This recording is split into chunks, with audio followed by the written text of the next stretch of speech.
So we're going to be speaking about teaching at the right level. How can learning progressions help? To give you an overview of what I'm going to speak about today, we're going to start at the very beginning by defining a learning progression. This term is used very frequently. We're going to unpack what the research says about what this term actually means. We are then going to think about why and how learning progressions might be particularly useful. We're going to talk about what uses learning progressions can be put to.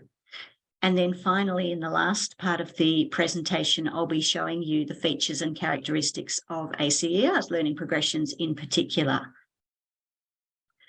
So there are many definitions of learning progressions around, but here are two that have become very influential, really seminal and often cited in the literature. One of them you've actually already seen as part of the earlier presentation. So the first one is from the National Research Council. The second one is from the work of Mosher and Heritage. We're going to work through these slowly, and I'm going to point out some of the really critical and key aspects of these definitions. So here's the first one that is common to both definitions. We have this idea that learning progressions are about successively more sophisticated ways of thinking about a topic that follow one another. Or, as the other definition puts it, they are about definable steps, stages, or levels. So we are defining stages, steps, or levels of growth in something that we value. Importantly, learning progressions describe growth that occurs over time, and usually a broad span of time. In the first definition, you see they suggest 6 to 8 years. The second definition says over time. We're not talking about short time spans here. We're talking about continuity in learning. And learning progressions are about understandings and skills of students. And they're about the understandings or skills that they develop in relation to a subject, a discipline, a topic. We are not necessarily talking about cross-curricular skills or 21st century skills or general capabilities. Generally, learning progressions are related to a particular discipline, and they are firmly located within that. Importantly, we have this word likely. It's the stages, steps, or levels that students are likely to go through. Will every student follow the pathway outlined in a learning progression? No. It is a likely pathway. It's a typical pathway. It's a kind of average pathway. There will always be exceptions, but if learning progressions have been designed well, then information about how to deal with such exceptions will be provided alongside the learning progression. Importantly too, they are inferences, they are hypotheses. You can see in the first definition, they're about thinking about a topic that can follow one another, not necessarily. So the fact that they are inferences or hypotheses is really important because it means that they are open to being falsified, they are open to being verified. And whenever you are dealing with learning progressions, validation activities should be key to the process of the development of any learning progression. And finally, they are crucially dependent on instructional practices if they are to occur. Or in the second definition, you see these are about steps or stages that students go through in response to instruction and experience. So we are not talking about developmentally inevitable stages that people go through. We are talking specifically about growth that happens in response to what's happening in the context of education, in response to instruction and experience. And further to that, learning progressions focus on describing growth that happens as students reach levels of understanding that are the goals of instruction. So we are talking about growth in areas that have been deemed to be valuable enough to be included in formal education. So you can see already there are some characteristics just drawing out of those definitions that really apply to all learning progressions. There's this strong emphasis on continuity in learning over long periods of time, and also on trying to minimize transitions. There are natural transition points that occur in learning. For example, the move from preschool education to primary education to secondary education. These are natural points of transition. Learning progressions try to smooth those over in some way by offering a frame of reference that gives continuity. They emphasize learning essential concepts and skills. One of the major findings of a review that Jeff Masters, who's ACER's CEO, did of the New South Wales curriculum, New South Wales being one of the states in Australia, was that curricula are overcrowded and it's difficult to see what the essential learning skills, essential concepts and skills are. So learning progressions offer a way to identify those. What is it in the domain I'm teaching that is fundamental, that is key, that is going to support further learning? That is what learning progressions are trying to do. They represent the typical. I made this point before. We are not talking about something that will apply to every single student. However, it will apply to most of them. It is likely to apply to most of them. It's hypothetical in nature, as we said, so it's important that validation and user testing activities are occurring. And they're about growth that happens in relation to what is taught. There's a dependence on instruction here. Why do we need learning progressions? In what ways might they be useful? I want to think about this by thinking about the goals of education. So we've said that learning progressions offer descriptions of growth in something that we value. Now, if we think about the goal of education being to establish where learners are in their learning and then to help them to progress from that point. So you are helping them move towards more sophisticated knowledge, skills, understanding in what is being taught. And you repeat that process probably many times. Help them progress, see where they are, move along to the next point in an iterative fashion. Learning progressions can help with both of those things because learning progressions provide the frame of reference that you can point at to say, this is where my learner is. They are at this particular level. And it can help with the second part of that diagram as well, because it can provide support for what comes next. You will see descriptions at the higher levels of what is coming next in the descriptions of growth. And therefore, you can target teaching and learning activities to support students to move towards that. There's a really important reality that we have to keep in mind too when we think about learning progressions. This graphic that I'm showing you now comes from the work of Di Seaman and her colleagues, who's works in mathematics education in Australia. And she and her colleagues did this very interesting work where they described 8 different levels of proficiency in a particular part of mathematics. You can see that represented on the vertical axis here. And then, having described those progressively more sophisticated levels of growth in that area of mathematics, they administered some assessment material that was linked to those levels at each of Year 5, Year 6, Year 7, Year 8, and Year 9.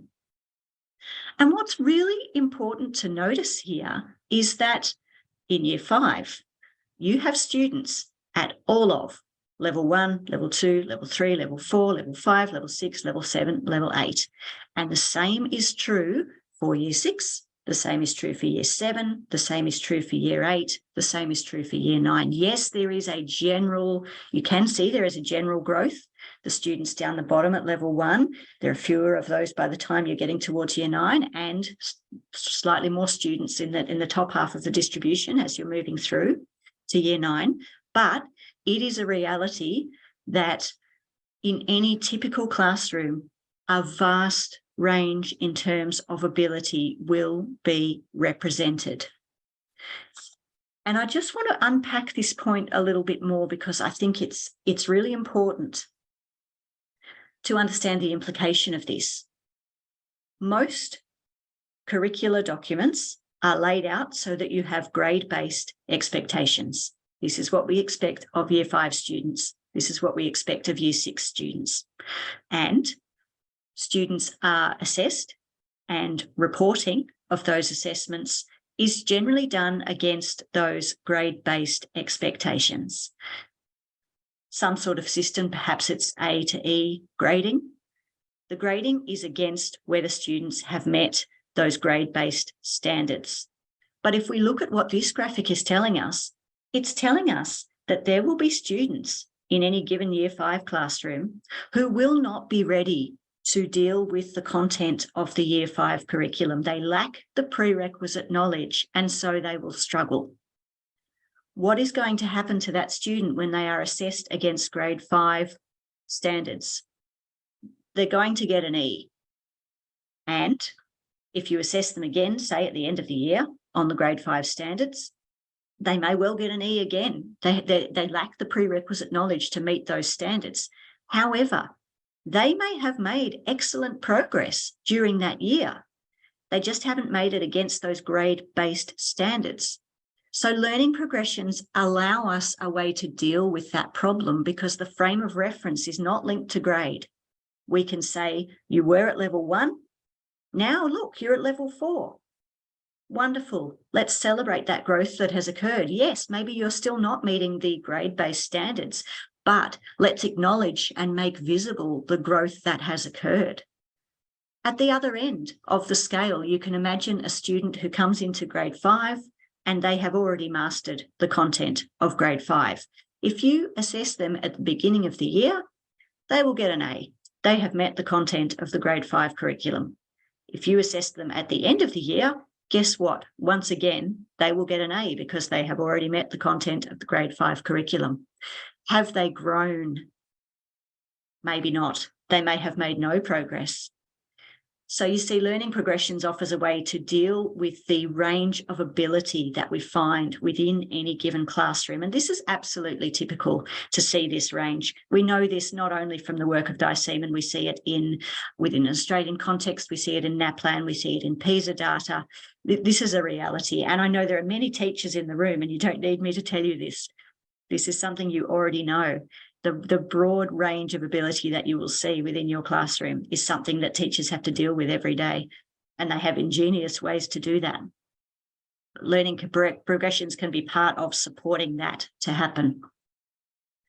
So let's think briefly, and we're going to come back to this, but I want to foreshadow the fact that learning progressions can be useful really within all of the main elements of a school system. And learning progression researchers have explored each of these.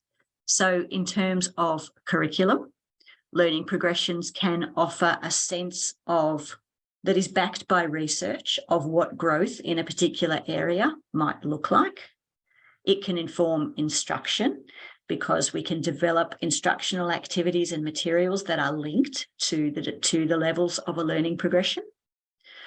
It helps with assessment and reporting in the way that I've just described, but assessment in providing the nature of the construct, but also a sense of what the big ideas in that construct are that should be the focus of assessment. And it can help with training and professional development of teachers as well. And LP researchers also look at what learning progressions might offer school systems overall. So we have talked about what learning progressions are. We've talked about why they might be especially valuable. I want to talk now about really the fact that this is not an unsupported craze, and this has been talked about a little bit already by the previous speaker, but LPs really are part of a long tradition of research. They're building on much work that has come before. And a lot of that research is concerned with the pathways of improvement that we expect to see occur through schooling. And within that research tradition, the goals are really to probe and describe those expected pathways and to explore how descriptions of those pathways might help support the functioning of schools and of school systems. So I do just want to make the point again that many important insights and methods and tools emerged from that tradition before LPs really began to be something that was talked about. And so research outputs of pre-proven value and utility have come together in research on learning progressions. So it's not a new and unsupported fad or craze. It is something that has significant backing in terms of underpinning research. Just to give you another short sense of that, from sort of the 1960s through to about the year 2000, we had work on general hierarchies of learning. Many of you would know Bloom's taxonomy as one example of that. We had theories about the development of expertise in various domains. There's a lot of work going on, seminal work, about describing the differences between experts in something and novices and documenting those differences. There was also a lot of work on how students have to sometimes move through misconceptions about something in order to move to a correct understanding. And you can see a graphic there illustrating the move from thinking that the Earth is rectangular right through to eventually understanding this scientific model of it being a sphere. But there are a lot of steps along the way to reach that are all misconceptions, but there's a sort of hierarchy in terms of their correctness. Also work on hypothetical learning trajectories. Learning trajectory is the name that mathematics educators tend to give to learning progressions. And the work of Simon is one example of that. He was interested in thinking about the relationship between the teacher's learning goal, their plan for learning activities, and what they hypothesize about what the learning processes might be in relation to those activities. And then finally, there's been a lot of work done on IRT-based described reporting scales. You will see scales like this describing levels of growth in the large-scale assessments, PISA, TIMSS, PIRLS, for example. And all of that and much more. This is a selective list, but this has all informed and inspired work on learning progressions. So we've talked about the underpinnings, we've talked about the definitions of learning progressions and their values. You might be wondering, do we have any practical evidence about the value of learning progressions? I'm going to give you just a couple of examples. And this is a very brief view, but you will be able to find out more about any of these by simply doing an internet search. There's a lot of stuff available about all of the examples I'm about to speak about. So to give an example of how learning progressions have helped schools and helped teachers in their professional development, Di Seaman's work and her colleagues on targeted teaching in mathematics is one example of this.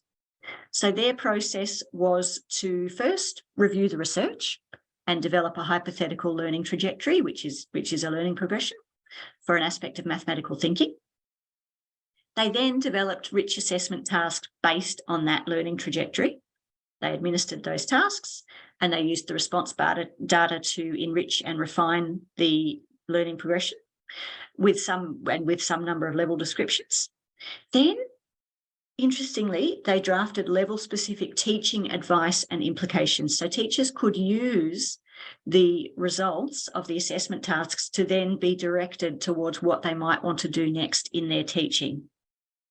And then finally, they curated those level-specific teaching activities and offered PD to teachers on how to work with this material. So this is one example of how LPs have helped. Here's another one. This is a project called Carbon Time. Charles Anderson and colleagues in the US. This is a science education program, and it's developed by really long-time learning progression researchers in the US. So in this project, they developed learning progressions based on 3 different aspects of carbon cycling and energy transformations. They developed assessments aligned with the LPs. They offered professional development. Importantly, in terms of evidence, they found that administering those units increased student learning. They found it reduced the achievement gap between students. They found it created classroom environments that were more interactive and inclusive and conducive to deep learning. The final example is the PAT Teaching Resource Centre that's available through ACER. So PAT is a suite of assessment materials. But interestingly, the PAT Teaching Resource Centre allows you to take the results of those assessments and look at targeted teaching activities, gives you a direction about where to go next in terms of your teaching in light of those assessment results. I want to move now to talking about the different ways in which we might use learning progressions, but also the diversity that exists within learning progressions. So, as you've probably already noted, there are some features that are found really in all learning progressions. We've got a number of levels. There's a starting point, there's an ending point, there's some intermediate number of levels of attainment. That can be any number of levels. And there are level descriptions attached to those, so statements of the forms of knowledge and skill that you would expect to see at that particular level. But within that, there's some diversity. So how broad is the learning area that we're describing? Is it something really broad, like numeracy? Or is it something much narrower, like length measurement? And both kinds of learning progressions exist. Is the learning area divided up? Are there sub-areas where we describe learning separately? What kind of vertical range of learning is represented? Is it really a very broad range or a slightly narrower range? And how big are the transitions between adjacent levels? Are they really major conceptual leaps, or is it a more incremental set of changes in the knowledge and skill that we see? And what about the qualities of the descriptions themselves? Are they very detailed? Are they sort of high-level descriptions? Do they have misconceptions? Do they have references that are going to experiences that will promote further learning? And the point I want to make here is that researchers have really noted that different kinds of learning progressions are suited for different uses. So if you imagine a learning progression that's quite narrow in terms of what's described, so length measurement, for example, it's a relatively short vertical range of learning. The transitions between levels represent smaller, sort of more incremental changes. And the level descriptions are detailed, but not sort of overwhelmingly so. They feature misconceptions, they refer to experiences that promote learning. Well, that kind of learning progression might be more appropriate for supporting teachers in their formative assessment practice and their day-to-day classroom planning and decision-making. Whereas if you had a learning progression that is broader, that has a long vertical range, where the transitions between levels represent bigger changes in learning, the level descriptions are more broad brush summaries and don't refer to misconceptions or instructional experiences, well, that sort of learning progression might be more appropriate for establishing high-level curriculum expectations or for reporting results of summative assessment removed from the classroom context. So we've flagged already that LP researchers are interested in all of these things, how LPs might be used for all of these things. Let me move just quickly in the last part of the presentation to telling you about ACER's work on LPs in particular. So it has its roots in the development of described assessment and reporting scales, but really we started to think about what it would be like to have descriptions of growth that were based on more than one assessment. This would enable us to make the vertical range of our descriptions longer, and it would add nuance to the descriptions. And there were a couple of pieces of context for this. One was the monitoring of the SDGs, which, as I'm sure many of you know, are these sustainable development goals that come from the UN. And in those sustainable development goals, there is reference to the number of students or the percentage of students that are meeting minimum proficiency levels at different points in schooling. So we were engaged in thinking about that work. And also we wanted to move beyond assessment results to really this idea of informing teaching and learning, as I said, with my earlier reference to the PAT Teaching Resource Centre. So our development process was to review the research literature, plus assessment programs, plus curricula, to establish broad conceptual frameworks. What are these things that we are talking about? Collecting and analysing assessment items, collecting evidence to develop the sequence, developing the numerical scale, developing descriptions of the scale, and working on descriptions of different grain size. I'm going to show you what that looks like in a minute. And finally, a set of validation and refinement activities.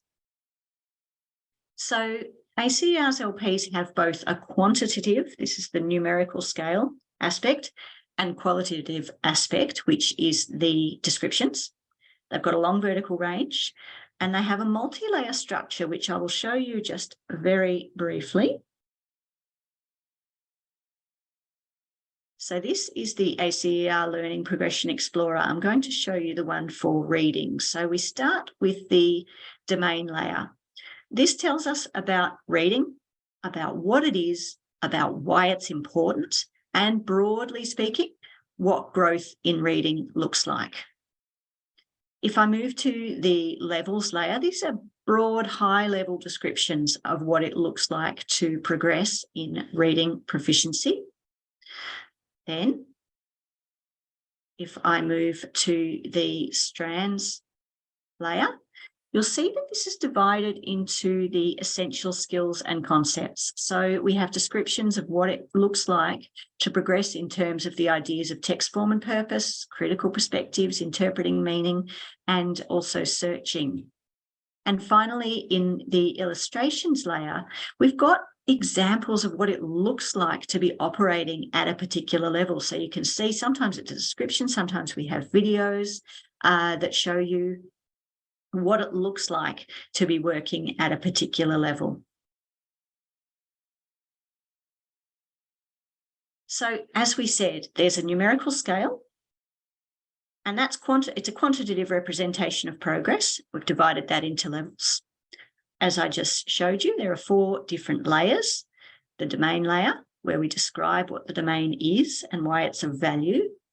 The levels layer with those high-level descriptions. Strands layer, and finally the illustrations layer. I'm going to talk very briefly about how those different layers might be useful in informing the different aspects of an educational system. So if we think about curriculum development and evaluation, well, really the domain layer, where we describe the domain broadly, can assist stakeholders to consider what learning areas should feature in curriculum, what is it that should be valued in education, and provide definitions. The levels layer might suggest appropriate wording for curriculum expectations. And the levels and strands layer can show you how curricula can reflect research on learning progress and be uncoupled from age or grade. This is the point I talked about earlier. We know this is important because of the diversity of ability in any given classroom. If we think about learning progressions, guiding and facilitating instructions, really the strand layer is the layer that will help develop and select instructional activities and formative assessment tasks, and also give transparent feedback to students and teachers and parents in order to engage them in their learning. And the illustrations layer can assist teachers to understand what their students' work, products and performances imply about where they are in their learning. So if we think about learning progressions underpinning assessment, well, that domain layer, the definition layer, can serve as a sort of a definition of the construct. What is it we are assessing here? What is valued within this construct? The levels layer can be used to report the results of assessments undertaken for summative purposes. The strands layer and the illustrations layer can inform the development of assessment items. If we think about learning progressions as a resource for teacher training and professional development, well, the domain layer can really be a resource for enriching teachers' understanding of the essential skills and concepts, and also just the value of the learning areas that they teach. And then together, the other layers can be a resource to enrich teachers' understandings of typical sequences of learning and also common barriers to progress in learning. So in closing, I just want to make the point that with this multi-layer structure that we've adopted, we're hoping to leverage some of that diversity we described earlier, so that in fact, with these interlinked representations of growth, those will enable our learning progressions to be used in different ways. And just a final word on coherence in education systems overall.